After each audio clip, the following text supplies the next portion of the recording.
Spock promises to demote Kirk at the earliest opportunity. The Enterprise gets swallowed, and Admiral April likes Aldebaran whiskey. Hello, everybody, and welcome to The Seventh Rule with Sirach Lofton. Hello, hello. My name is Ryan T. Husk, and today we're doing a review of Star Trek Strange New Worlds, Season 3, Episode 6, The Sehlat Who Ate Its Tail, written by David Reed and Bill Wolkoff, directed by Valerie Weiss. We have a very special guest today. Thank goodness, it is the return of co-executive producer and writer Bill Wolkoff. How you doing today, Bill? I am doing well, thanks. Good to see you both again, and I'm glad that my signal is coming through clearly this time. Loud and clear. Yeah, we got you. Mm-hmm. So first of all, let's just jump into this. Congratulations on not telling anybody anything for like what felt like an eternity, but really was like 2 years in between the two seasons.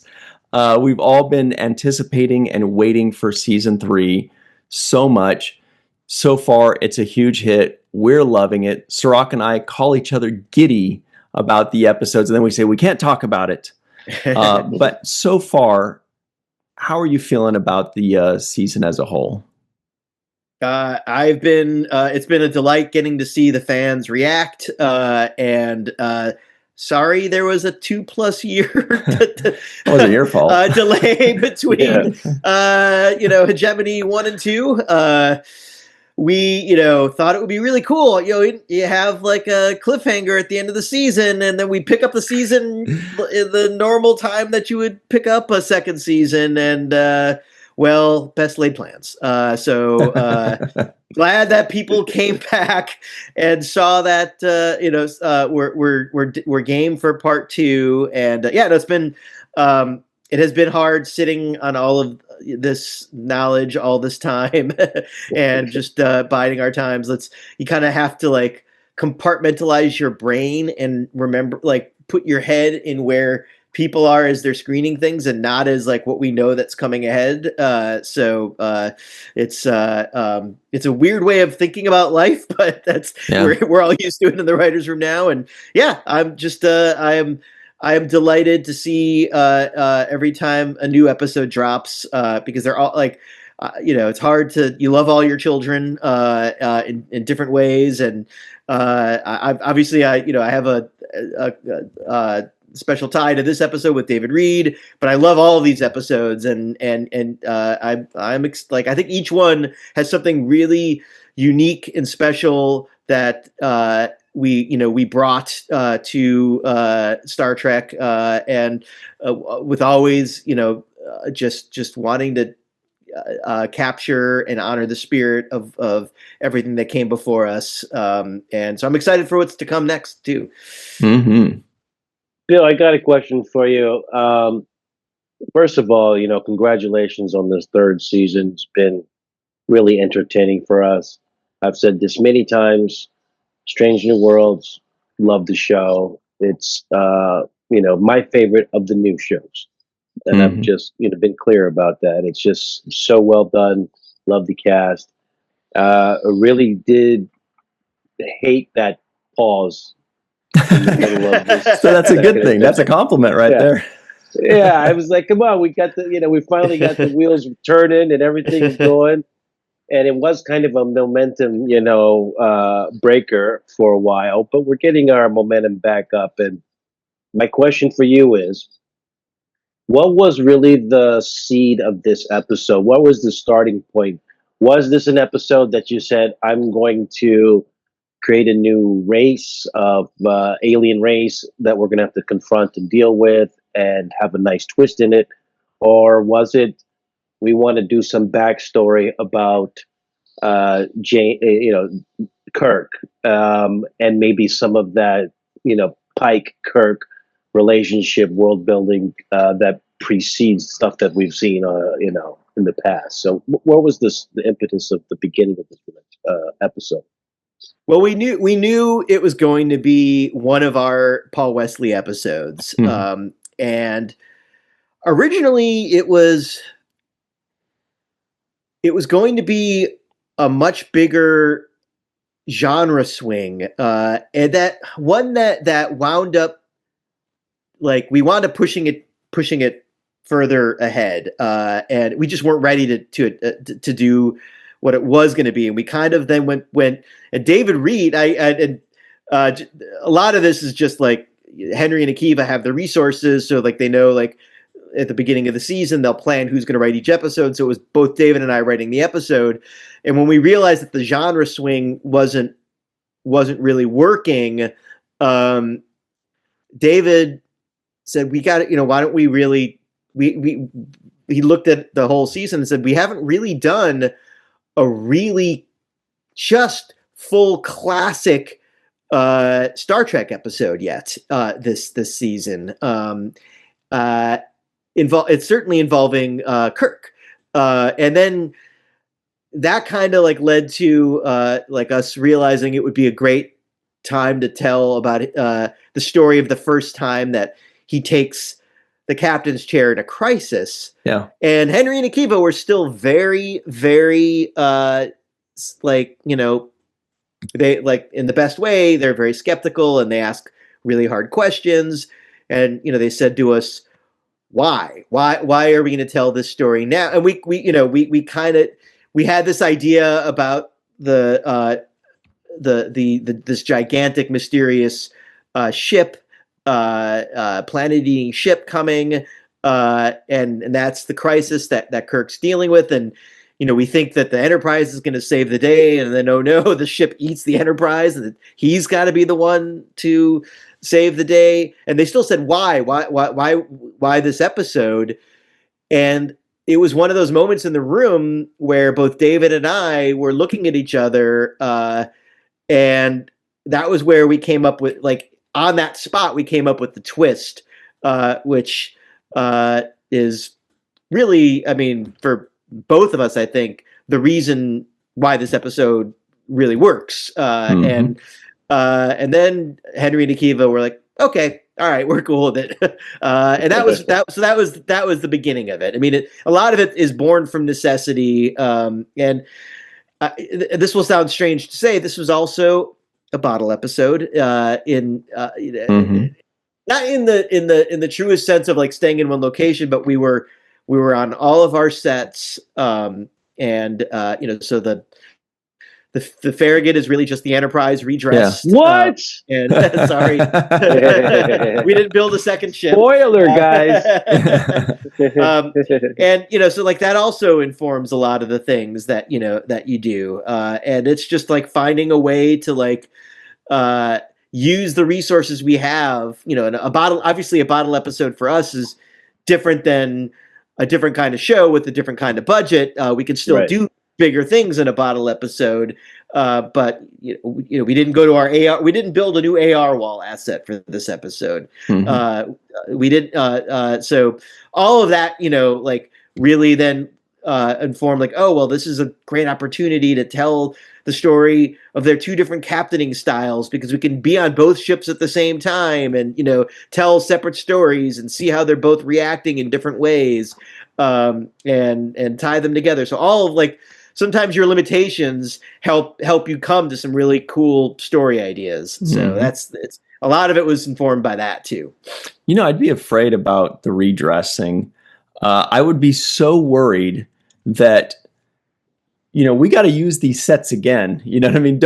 You can hang something on there, but don't nail anything to the wall. You know what I mean? Like, I'd be so worried that like just use tape, not nails. I wanted, that's, like when you're moving into an apartment for like 1 year, you're just like, you can use tape. Anyway. But I did want to say, Bill, this felt, to big Star Trek nerds like myself, like more than just a bottle episode. This felt almost like a backdoor pilot. Not quite. It felt like half of a backdoor pilot. And I don't think it's a coincidence that everyone that was on the Farragut with Kirk is somebody that we know is in the original series.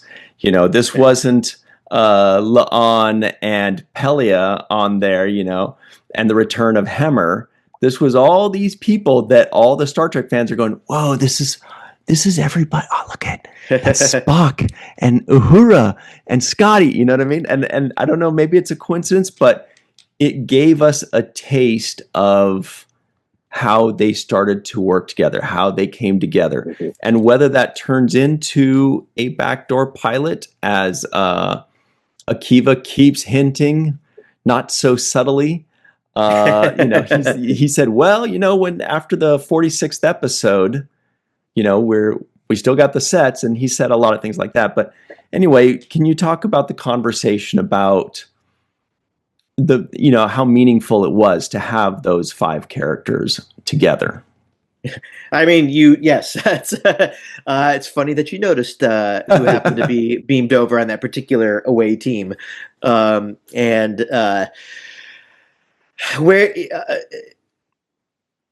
it's such a big responsibility to get to write these legacy characters, and this was an opportunity to not only tell the first time the story of the first time that Kirk has to take the chair, but the first time he has to work with characters who will see him work with famously in the future, and there's great story to be told there, and they're not those relationships haven't been formed, so that was fascinating for us. That was absolutely part of the reason to, once we started to lean into the concept to do this episode, was to show the first time you have a image of Spock and Kirk in the Farragut ready room, like the first time that they have to confer with each other in a real crisis, the first time Kirk has to push Scotty to push the ship beyond its limits, but none of these people are the people that that we know yet, and so it's the fun of this episode was getting to tell just the beginning of that story, and seeing it not go great, and seeing them working together, but butting heads as they're working together, and especially Kirk, who has not been. At this point, Uhura has been in an ensign in the chair, at comms, and Scotty has been working in engineering. So they've all been doing their jobs, but this is the first job that Kirk has done where he is he's wanted to do it, but it's the first time he's had to do it in the canon of our show, and that's gonna they're all gonna react in different, different ways, because he's got such a he has such a different style than Pike does, for instance. So yeah, that was we wanted to lean into that, especially with the legacy characters that we know and love, and you get to see them when we before that time. Mm-hmm. Yeah, this episode kind of sparked a curiosity inside of me, in that I thought, first of all, I thought this could be a pilot for Kirk's, own show, essentially. But aside from that, watching this particular episode and the first interaction with Spock, I was thinking to myself, what would Shatner think about this take on Kirk, having a little bit insecurity or second guessing himself, and having to rely that heavily on Spock in his first encounter? And I wonder, does he feel like he would have had more confidence and bravado? Because he does, he was pretty, self-assured man as Kirk in the original series. So this showed a slight vulnerability and kind of questioning and second guessing of himself. So I wondered if Shatner were to watch this, and how would he take that as far as interpreting his character that way. If he wants to watch it, I'll come over to his house with the DVD. So will VHS. I have a Paramount Plus account. I'll come. He can log into my account. He doesn't have to sign up for one himself. I'll show it to him. I'll get his reaction. Yes, and we'll bring him on the podcast, and you can vent away.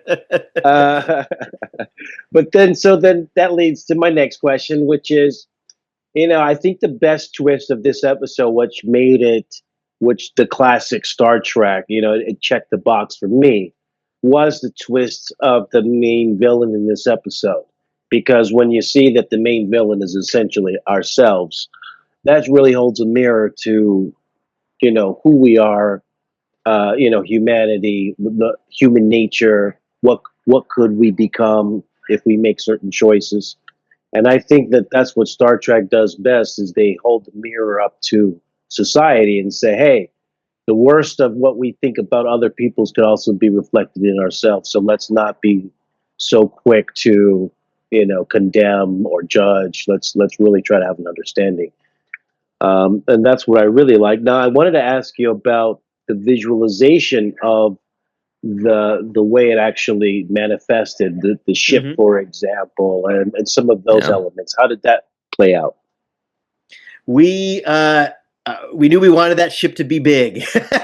We wanted it to be massive, massive enough to literally swallow the Enterprise and put Kirk on the defensive, and present this episode like, oh, this is the episode where he gets saved, and oh no, he's got to step up in a way that's he's not ready for. So the ship had to be massive.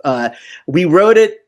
We wrote in the script that it was that it dwarfed the Enterprise and it had a giant maw and that swallowed the Enterprise. But I think we were about we're still a little bit vague in our description. And then Jonathan Lee, our brilliant production designer, literally gave it a gigantic mouth. I was like, yeah, that looks familiar. Yeah. And it has, little hints of Geiger in it, and Jodorowsky in it a little bit, in its immensity. I think we did say several times, bigger, bigger, bigger. Like even the first few designs I felt weren't big enough, if I remember correct. And then the final, we can't make it any bigger. You won't see the Enterprise on the screen if it's any bigger. Bill, can I confess something to you? I feel like this is the right moment to do so. There's always talk about, we're going back and doing a prequel. We've got Spock and we've got Kirk and all this. And a few years ago, when Strange New Worlds was announced, I was like, do we need more Kirk and Spock? I mean, we had 3 seasons, then we had 2 more seasons of the animated series, then we had 6, 7 movies, then we had 3 more movies. And, Kirk, Spock, Uhura, Scotty, all this. And now as time is progressing, and I've gotten to really enjoy the actors' portrayal of these characters. I've become such a fan of the actors. Every single one of them in only 26 episodes. This is 1 season usually. And already I'm addicted to these actors' portrayals. They're doing a fabulous job. To now, I've done this complete 180, or as Jason Kidd once said in the 90s, a complete 360, which is horrible because that means you're right back to... Anyway, now I'm actually hoping that after this ends, that we do have, the original series first year or second year with Kirk and Spock and Mbenga and all them, because I love the writing style. I love the production team's delivery. I love the costuming. I love the actors. You've completely turned me around into saying, yes, please, I want this to happen. I know you can't comment on most of what I'm saying here, but does any of this factor into any of what you guys are doing? Are you really trying to capture the heart of the original series, or are you trying to kind of trailblaze a new path and really trying to create something new that the fans want to see more of? I'm going to try to I know answer it's a this tough. question Sorry. in several ways. This episode is one of the things that makes this episode unique is it is a very Paul heavy episode, a Kirk heavy, Paul Wesley. I'm saying, not, he's very famous. Not that I have to say it qualify with Wesley, but it's a very Paul Wesley heavy episode, obviously. And we've been dancing around, ways to include Kirk in our show. That is, where we've had alternate Kirks, like for and I think we found ways to do that, but that work in seasons 1 and season 2. But at a certain point, you got to say stop. We have to actually show Kirk in this universe. So how do you do that in a way that is still our show, that is still Strange New Worlds? And that was the big challenge of one of the big challenges of this episode.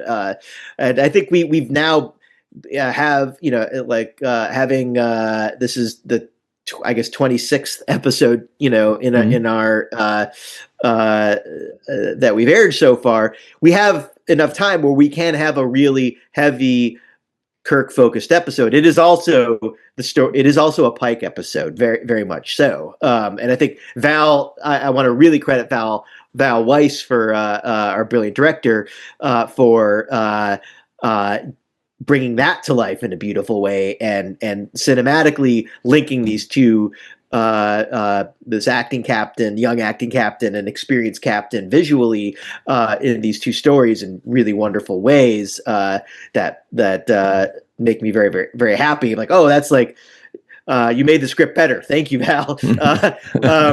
So a complicated way of saying like that, to me, this is still a Strange New Worlds episode where we are trying to do our own thing that honors the spirit of the original series, but is still Strange New Worlds, is still something a little bit different. That steps heavier towards original series because it is showing a Kirk origin story. And it is setting up taking another bigger step. It's not the first time that Kirk and Spock have met in our show, but it is the first time that they've had to that Spock has realized, oh, I've got to help this guy out. This guy's messed up right now, and I got to set him straight. It's the first time we see that, and Paul Wesley is a main character in our show, but he's not in every episode. And listen, I hope fans love this and down the line want to see a Paul continue in the role, because I think there is still a lot of story to tell before we catch up to where he is in the original series. Yes. And there's a new opportunity, when if that were to happen, to find that start, which Akiva and Henry have both talked about publicly. There's a way to distinguish that from what the original series is too, and from what Strange New Worlds is. But this particular episode, to me, is still at heart. It is very, very much a Strange New Worlds episode too. And maybe I'm drinking my own Flavor Aid, but it was. I mean, that's to me because back to what Ryan was saying about these characters and how we've really grown to love them. I think Ethan Peck's Spock is really as good as it could be. Like I don't know how you could be better unless you're Leonard Nimoy himself. It just can't be better. Yeah. And he's got all the looks down. He's got all the emotion cues. And then Ensign Mount, you can tell that he was like, I'm still the star of this show. So when it comes to giving those big performances at those climax scenes, he brought it for Paul, because there was the two of them heads up, and you can see he got the teary eye in there. He was really, but he didn't choke up. He still gave the lines, and you could tell he was saying, "This is still my show. I'm still, I could still act. I can still act my ass off," and he did. And I thought it was fantastic to watch. But some of the lines, though, I thought, you know, this is a telltale sign of a good episode. For me, I started writing down lines, right? And it's not just the lines themselves, but it's also the delivery. So it is a combination. But when Pike tells La'an, there's like, "Oh yeah, we have to go down to the waste." He says, "The waste system," and he's like, You do "All it. right, you do that." Yeah. I had to rewind that a few times. It was so hilarious because his excuse was, "I have to isolate the fuel line." Like it's like I have to do something too. But it was hilarious, the delivery. I know you laughed when you wrote it. So just some of these lines were really good. Like when Spock says, "I promise to demote you at the earliest opportunity." That was another great line. So yeah, I mean, do these make you laugh too, or does it really come to life when you see the performance and you see the delivery? I am the kind of writer who is always, trying to push it to be better and better and better and better. And there's a fine line you have to ride between trusting what you've written, but also knowing if something isn't working on the day. And I mean, I think the lines that you cited, Sirach, those I think were they were like I had no problem. Like they were great, and Ethan brought it, and Anson, that bit with Anson and Chrissy, like he's and both of them. I mean, like her reaction to him too. Her reaction is like we are blessed to have this incredible cast who when they get when the material is up to snuff, like really. They bring it to another level. They really do. I'll just give you an example. There was a moment that Jess Bush flagged to me, and she didn't say this isn't working. She had a question, and it was in the scene when they are starting to, and I'm forgetting what the exact line was, but her line was a little glib in coming into the scene, talking about what was going to happen to the planet, and I realized she's right. Like they are talking about an entire planet, and she wouldn't be. It was one of those moments where I walked away thinking, "God damn it, she's right." So I quickly rewrote it and brought up, and and by the way, she was not asking for a rewrite. She was like trying to get. I think maybe she was in a way by asking for a question, but she wasn't saying rewrite this. She was like, I have questions about how to I have questions about how to play this, and I'm like, you're right. This isn't the right line, and so we rewrote that on the day in the moment, and I'm always open for moments like that, and then you have a performer like Carol Kane who is gold and also brings a whole new energy into our show, and she is so funny. So sometimes we'll have Carol there. And you need to use it sparingly because you don't want the comedy to take away from like a moment that needs to be dramatic.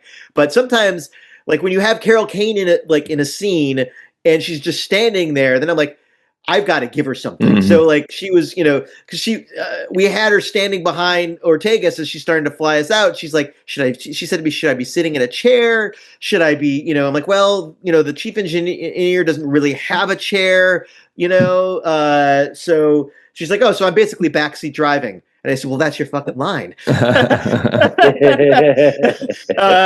like, well, okay, say hate the backseat drive, but you're scraping the wall right now.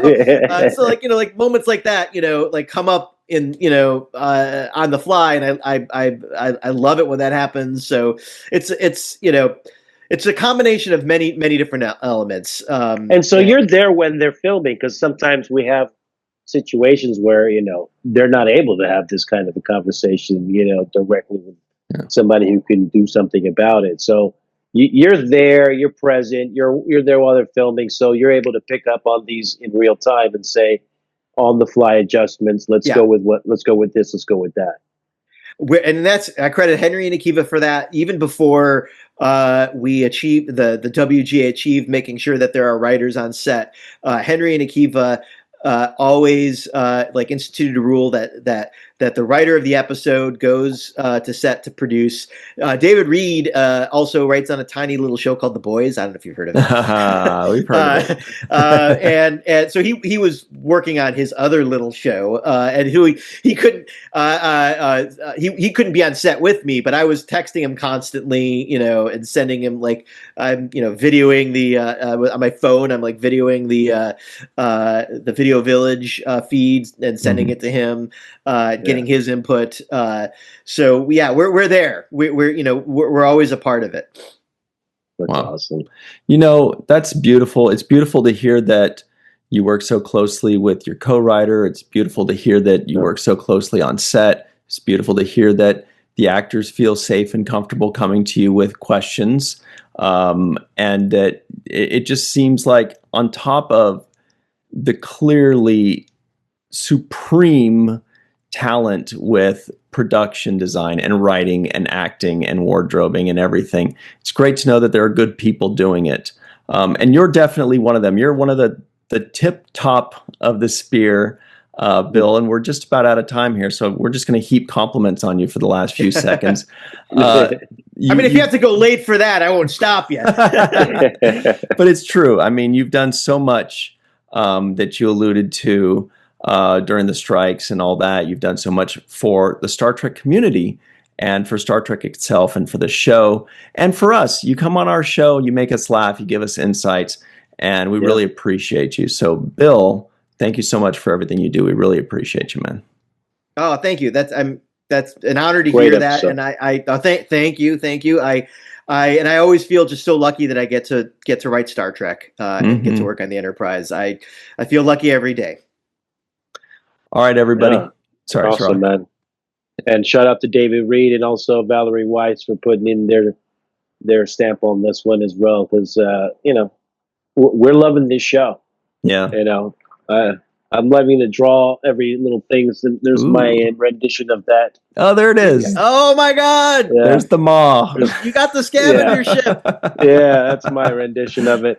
And it actually reminded me, because now I'm officially getting to be a Star Trek nerd, So I was thinking they're kind of like the Pac-Led, Yeah. Go around. Yeah. Right. So just the fact that I even know that, it's really getting to be amazing.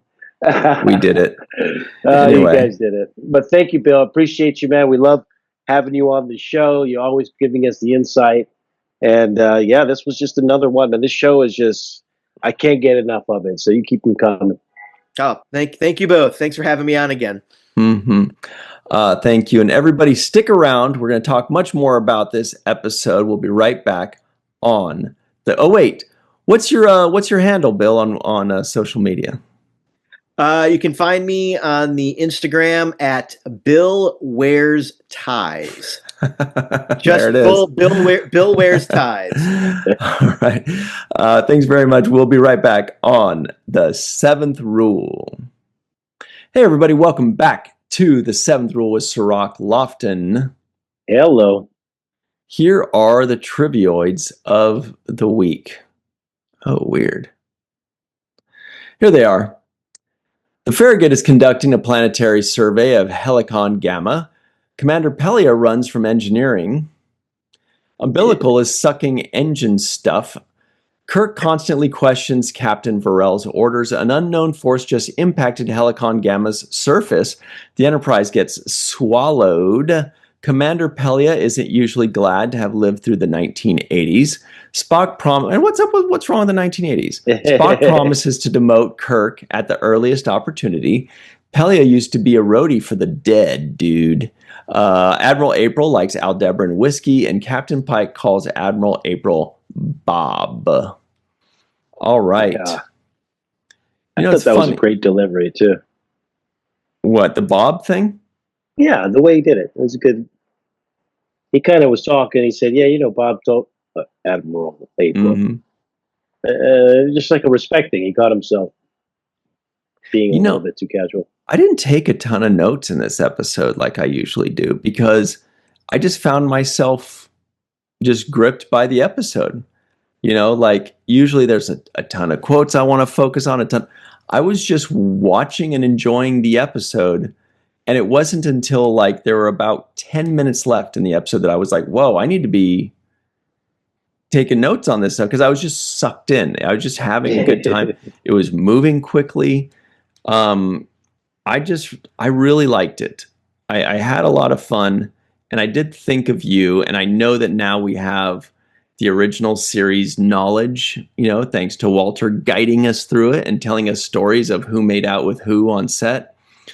But I kind of wanted to know what your take was on all of it. Did you get a little excited when you saw Kirk and Spock and Uhura and all of them on the Farragut together, or were you just seeing like Yeah, I don't have the same attachment to the right? Farragut yet that everybody else does. I Hmm. think I've heard it referenced before a couple of times. When he said, "I Barely. used to serve on the Farragut." I think isn't Kirk the one that used to say Yeah, but that? I guess I mean like just the group of them together working together. Yeah, well, for me, what I told Bill was, I was literally looking at it like, I wonder if Shatner's okay with Yeah. this kind of a rewrite on his character's origin story, because when you start doing prequel stuff, now you're saying this happened before, and it has to now kind of fall in alignment with what we've seen. And I don't see, I personally can't see Kirk having the humility to say, "I don't know what to do." I just don't. Well, not Shatner's Kirk. Yeah. Not Shatner's Kirk. Shatner's Kirk would be like, "What are you talking about? Why would we be acting like this?" That's true. He might be convinced in an argument. He Yeah. might be, "Damn it, Spock, you can't do it like this, and the people, they need this." And Spock says, "Well, it's entirely logical if you were to," and he might go back and forth and then be convinced. But I don't see him saying, "I don't have any answers. Like, I don't have anything." Yeah, but what about I agree with you for the record because I do think that he'd be like, no, I would never see my Kirk so uncertain, even 5 years prior. However, 94-year-old Shatner currently now is a very thoughtful man. He's gone up into space. He's interviewed and directed and done all this stuff, and he's just constantly working. I feel like he might be open and actually enjoy that idea. I don't know. I don't know him that well, but I feel like I don't think 35-year-old Shatner would, but I think maybe 94-year-old Shatner would. What I think 94 or any year old Shatner would appreciate is that it's not an impersonation of him. Right. And I think, kudos to Paul Wesley for not even trying to do the pauses and the dramatic looks and stuff. He doesn't do that. You had He the just, eyebrow though. That was pretty good. a little bit. Yeah, he You did. just no, you just nailed the Oh, I eyebrow did. there. Oh, yeah, he doesn't do that though. Yeah. And he just kind of plays it his way. Um, but yeah, so that was the only thing I kind of struggled with, was the fact that essentially they're saying that it was Spock who birthed the confident Kirk. Essentially, he basically blew the breath of life of confidence and bravado into him, essentially, by saying to him, what did he say? Uh, oh yeah, he said, "Good leaders know when to listen and when not to." It was Yeah. just kind of a very Spockish kind of answer, but I don't know that conversation would completely flip a man's character into the point where he would have such a confidence and bravado. As a matter of fact, prior to that exact scene, when they were making suggestions, they were saying, "Well, I think we need to do this, that." You know, it was Scotty, Uhura, Spock, and Kirk, and they were talking about what they need to do to, address this ship situation. And they said, "Well, which one do you want to do?" And Kirk says, "Neither." Right? And then he kind of has a meltdown and walks out of that room. And then the rest of the remaining cast members with Spock, Uhura, and Scotty kind of talk about the pressures that he's feeling. It's the first time he ever had this responsibility. And Spock, maybe somebody logical needs to talk to him. That was the moment when they elected Spock to be the one to kind of have that conversation with Kirk. But it almost felt like in that moment when they were coming up with suggestions, like I think we should do this, and oh no, we should do this. It felt like he knew what he wanted to do when he said neither. I thought he was going to say, "I want to do neither. I want to fly into the mouth Right. of It's the strange thing." to say he doesn't want to do either one, but doesn't have a reason. Yes. So yes. that's definitely the uncertainty of this Kirk, where he's not saying he doesn't want to do either one because he has a better idea. He's just saying, "I don't want to do either one, but I don't know what I do want, but I don't want that." That's what he said. Yes. And that's why I was like, I thought he was going to say, "I don't want to do either one of what you guys suggested. I want to fly right into the mouth of the thing. And then I'm going to punch it, Yeah, and then we're going to wrestle the thing or something or whatever." And then maybe they kind of look at him like, "That's kind of dumb. That's not going to work." And then he walks out and storms out, and but it just felt like he knew what he wanted to do at that moment, because he knew he didn't want to do what they were saying. So I don't know. It just that right there was a little bit of a small little gap for me. Real quick though, I wanted to bring up something before I forget. Oh, also before I forget, even more importantly, we want to give a very special thanks to our friends Dave Gregory and Chris Garris for sponsoring this entire season of Strange New Worlds reviews. Should have said that at the top, but we were so excited with the legendary Bill Wolkoff. So everybody, special thanks to Dave Gregory and Chris Garris. Really appreciate you guys for sponsoring this entire season of Strange New Worlds reviews. So also, I noticed some really good camera work in this episode. We don't always get a chance to talk about that. I think you notice it more often than I do, but there was some really good camera work in this episode, like the kind of the moving camera, but a lot of times there's a happy medium. Sometimes people move the camera a lot and it's almost disconcerting, and sometimes it's just stagnant and boring. This one just kind of had just the right amount to keep things interesting, and I really liked it. Like, it actually totally worked to the point where I noticed it and was like, this is some really good camera work, I don't know if you noticed that, but when Bill brought up Valerie Weiss, I was wondering if maybe she had a hand in that. I know that she'll work with the DP to get the shots, and the DP is going to work with the camera person to, move the camera around. But whoever's idea it was and whoever was executing it, I noticed and I loved it. Yeah, and I like the visual effects too, because some of those exterior shots look pretty cool to me as well. Like that whole planet exploding, that looked really cool. So a lot of the exterior visual effect shots were great. I needed a little bit of a refresher though.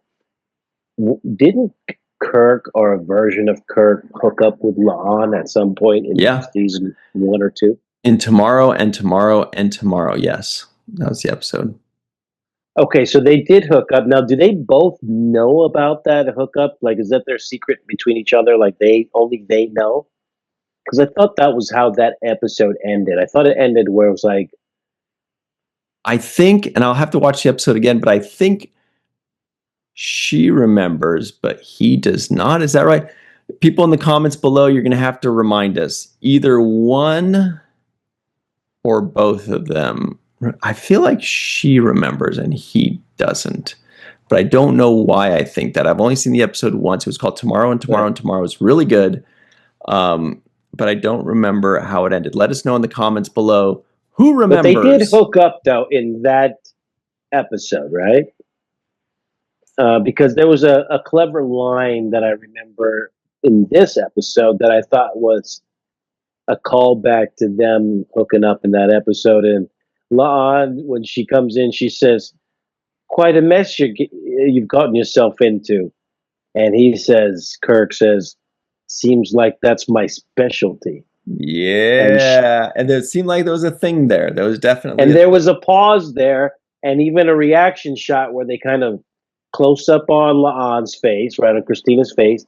They had a nice close up on her, and she kind of had that coy look, like, and Spock kind of looks so like charming. right, and Spock kind of looks like, what am I missing? Like, is everybody sleeping with everybody that I like? Well, I love that they're hopefully setting up a love triangle, which will create more tension between Kirk and Spock. This is literally Kirk and Spock. Yes. That both have something with the same person. Yes. So that could be something. Maybe they'll just leave it alone. But I think it'd be fun to kind of explore that and kind of get them to like fight over a girl. I think it'd be fun. Yeah, except that it would be very bad for Spock, given that he just had to lose Nurse Chapel a second, earlier in this season, right? And he was so vulnerable about it, that poor guy. Yeah. But La'an will treat him right. Yeah. Well, not if Kirk's around. So it was kind of a nice little insinuation in that moment. I thought it felt like, oh God, Spock's the last to know again. He's about to be the last to know. But I think that's curious to me. There was a nice little play on capturing that moment back again. But I had a question for you. The Captain Varel of the Farragut, is that somebody that we know already in the lore, or is this a new character? I believe that is a brand new character. I'd never heard of her. If anything, maybe Kirk mentions her one time in the original series, but I don't know about it. As far as I know, that she's completely new to me, to the point where I was interested. I was like, oh, we get to get a little more backstory on Kirk. This was his commanding officer. This is interesting. This is fun, you know? Yeah. I was really curious to get some more dialogue out of her character. She was in sick bay, and I imagine there's a pickup. He did say it's a bottle episode, but it felt like there were more lines for her to deliver at some point. She was in sick bay. She wanted to get back on, in charge of her ship, but that was kind of the last we saw of her. But I was curious to know if there was a backstory on this Captain Varel, having some impact or influence on Kirk or his upbringing. I know the Farragut has been mentioned, but I never really knew much more about who was the captain of the Farragut, or if that crew at all had any kind of, memorable impact in the series. So, yeah, I'm not seeing anything about Captain Varel yet on the internet, which means it is brand new to everybody as of today. Okay. New character, and that's cool. And I would have liked to see more of, who was it? Alvarez? Was that her name? I was kind of hoping. I was like, hey, there's still Alvarez. Don't leave her out of this plan. We should get Alvarez. I always love seeing, meeting new characters, their style, their backgrounds, their specialties. So we got to see a little bit of her, but I wouldn't have minded more. It's always fun. Yeah. And I guess this episode too, they played it up a little bit, but there's that moment when somebody sits in the captain's chair. It's always that special moment. We always look for it. I think we've watched Next Generation, and we've talked about when Riker first sat in the captain's chair, when Data had to sit into it. You know what I mean? When there's always that moment when you're given command, you're no longer number one. You are really number one, and you get to sit in that captain's chair. And I like the way they played that moment. I like the way Valerie kind of filmed that moment. Wasn't much dialogue there. It was just the look. It was that kind of hand rubbing across the console of the armchair. And so it was just like kind of that little moment like, oh, it's my chance to sit in that seat. And I thought they played it well in this episode. They made it feel special. Mm-hmm. Also, I just want to give Celia Rose Gooding a shout out, a well-deserved shout out, because she always looks incredible. And I don't just mean her looks, also her expressions, like she has these big expressive eyes. She knows how to emote without having lines sometimes, so many times. There's the B camera or whatever that's roaming around. They're getting a close up of you, or they're doing, and they're like, okay, react, and you're like, okay, react, but you do it as an actor, and she just always brings it. I love watching her. She's unbelievable. It feels like every week we see another one or two or three people really shining. Jess Bush has really been shining oftentimes. Ethan Peck has blown my mind at how great he is. I don't know why it took me so long to realize it with Ethan Peck. And Celia is just magical herself. I'm just so happy about this cast and everything that they're pulling off. So just a quick shout out to Celia. Now moving on to the next thing, which is you kind of touched on the visual effects. What do you think of that gigantic ship? It is definitely not anything I've ever seen before. At first I thought it was supposed to be something. I was like, is this an original series reference? And I was thinking of like the Doomsday Machine, that giant doobie. Remember, I was kind of reminded of that thing. But I don't know. What do you think of that? I thought it was unusual. I thought it looked like something from Indiana Jones or something, Ooh. or Ghost Rider. It was an unusual design, especially to It's have new. a ship with an actual mouth on it. I was like, is that like it had like it looked like a rock and roll ship. Like if you were to, like, I want to hear the music they're playing in Oh, I that know shit, what's right? playing. I know what's playing. It's Iron Maiden. It's Iron gotta be Maiden so. is echoing through those halls, dude. It's gotta be because it had a mohawk. That thing was definitely it was like a skeleton with a mohawk. Yeah. So I was like, yeah, that's a cool design right there. That ship is so metal. That's like It's top definitely three it's metal Star Trek ship. Metallica, Iron Maiden. It's definitely something. Yeah. Uh, which would have been great if they actually put some of that soundtrack in there when that shit came out, because that's what I felt. But I was wondering what you thought of Pelia's place, because I thought you could do a whole episode on just what the hell's in Pelia's quarters. Oh, what about an episode of looking for something in Pelia's quarters? And then everything's a story. That's what they could do when they really need a bottle episode. It's just an Yes. episode of Martin Quinn and Scotty and Uhura Yeah. tasked to help Pelia find something. And everything's a story. And she accidentally transports one of them away in her portable transport. That would be fun. I would watch an entire bottle episode in just that one set. So to answer your question, I guess that partially answers it. But Yeah. I thought it was fun because she said she's been alive for 5,000 years. So she has Yeah. telephones. She has a bunch of telephones for some reason. She And probably Felix has. the cat. Was that Felix the cat? Yeah. She probably has old calculators or abacuses. Wait, abacusi? I don't know. Abakai. I don't know words. Abercrombie. Abercrombie. Oh, right. And next to that, she got Fitch. Yeah, she had great. everything It's a in lot there. of fun. She had a jukebox in there.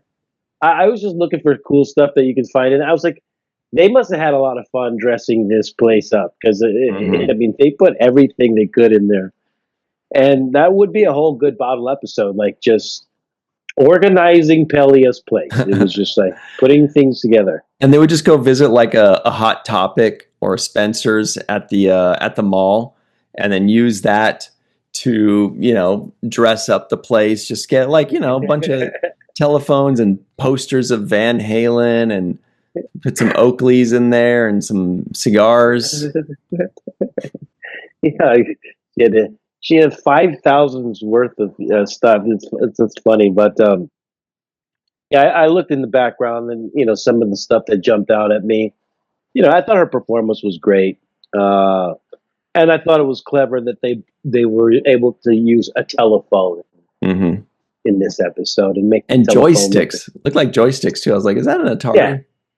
Yeah, joysticks and telephone. And who else did a good job is Ortegas was really good in this, because the way she was looking at that phone, like she had never seen, like she was disgusted by even having to use it. She played it. She played the hell out of her part too. She said, "Anti-protons are anti-protoning." Yeah. So yeah, she had some good moments in this. Yeah. I had a lot of fun with this episode. Like I said, it would just led one into the other, into the other. It moved very well for me. It was very smooth. It was very fun. It was very exciting. And I enjoyed every bit of it. Trying to see if there's any. No. Oh, I did have one nitpick. Uh-oh. I did have one nitpick. I'm sorry. I don't mean to rain on anybody's parade. However, the ship, the Farragut, got blasted, okay? It's destroyed to pieces. And the captain's busted her head full of green blood. People are dead. The ship's falling apart.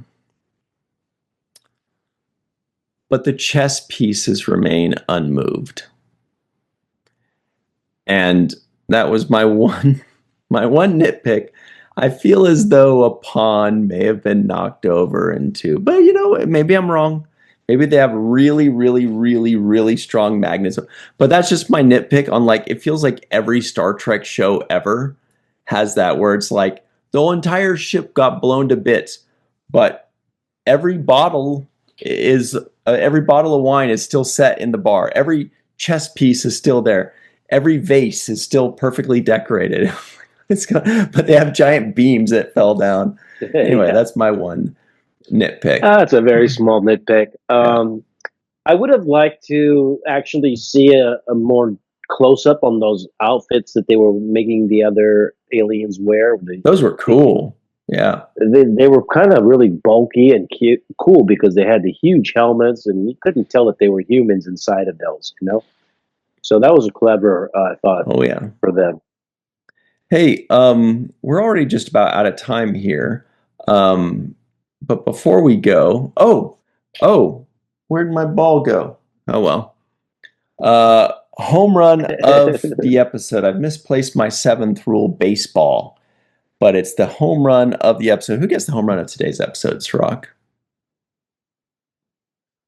I'm going to give the home run to Paul Wesley. I think this. You heard Bill Wolkoff say this was a heavily featured episode for him. They knew that it was going to be a Kirk-centric episode, and he carried it. He did his part and carried it. Carried the heavy lifting of this. So I'm going to give it to him. Great. I didn't even think about it. I asked you the question, but I didn't think about who I think it's the. I think I'm going to give it to Celia, to Uhura, and also to La'an, because I thought that they had a lot of great moments and a lot of great looks and expressions and acting choices, even though, they weren't like given a ton, but, sometimes you shine through, and they really did something for me, both of them. They did a great job, and I think they're just phenomenal actors and singers and professionals. So that's the home run for me. Also, here are some people that are some incredible professionals as well. Special thanks to Dr. Anne-Marie Siegel, Eve England out in Wales, Yvette Blackman, Tom, TJ Jackson Bay out in Missouri, Titus Moeller, Dr. Mohammed Nord, Anil Palat. Sorry, I skipped. Did I say Titus Moeller? I think I did. Joe Balsarati, Mike Goo, Dr. Stephanie Baker, Carrie Schwent, Faith Howell, the Matt Boardman, Chris McGee, Jake Barrett, Henry Unger, Allison Leach Hyde, Julie Manasvi, Jed Thompson, Dr. Susan V. Gruner, Glenn Iverson, Dave Gregory, Chris Sternett, Greg K. Wickstrom, Cassandra G., Chuck A., Chris Garris, and of course, Jason M. Oken at a convention near you. All right, everybody, thank you very much for hanging out with us. We really appreciate you, and we will see you next time. Keep the conversation going in the comments section below. See you next time on The Seventh Rule.